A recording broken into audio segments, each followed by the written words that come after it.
যদি আপনি আমাকে প্রশ্ন করেন Zainul Abedin Qadri explain the Karbala in a sentence, কারবালাকে এক বাক্যে ডিফাইন করেন, এক বাক্যে বোঝান যে কারবালা কি, আহলে বাইত রাসূলের স্যাক্রিফাইসটা এক বাক্যে বোঝান। আমি বলবো কারবালা মানে হলো নো কম্প্রোমাইজ। ঠিক কিনা কথা বলেন?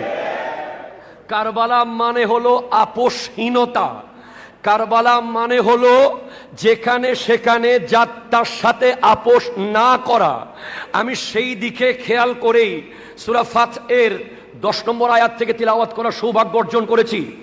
রব্বুল আলামিন ইরশাদ করতে লাগলেন, বিসমিল্লাহির রহমানির রহিম, ইন্নাল্লাযীনা ইউবাইউনাকা, হাবিব নিশ্চয়ই যারা আপনার হাতে বায়াত গ্রহণ করেছে, ইন্নামা ইউবাইউনাল্লাহ, মূলত তারা আল্লাহর হাতে বায়াত গ্রহণ করেছে। বলে কিভাবে আপনার হাতে বায়াত মানে আল্লাহর হাতে বায়াত? বলে ইয়াদুল্লাহে ফাওকা আইদিহিম, রব্বুল আলামিন জানাচ্ছেন তাদের হাতের উপরে আল্লাহর হাত আছে।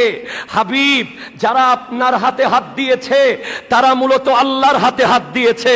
সেজন্য এই হাতের মূল্য অনেক, এই হাতের মূল্য অনেক বেশি।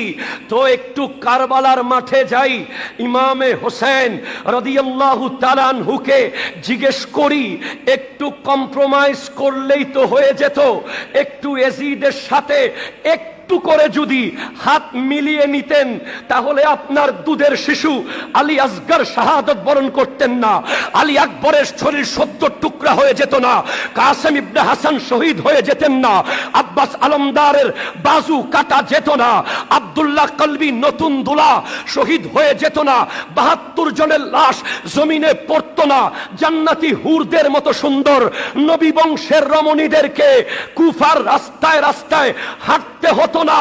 ওগো হোসেন, কতজন তো হাত দিয়ে দেয়, কতজন তো স্যাক্রিফাইস করে ফেলে, কতজন তো আপোষ করে ফেলে, আপনি করলেন না কেন?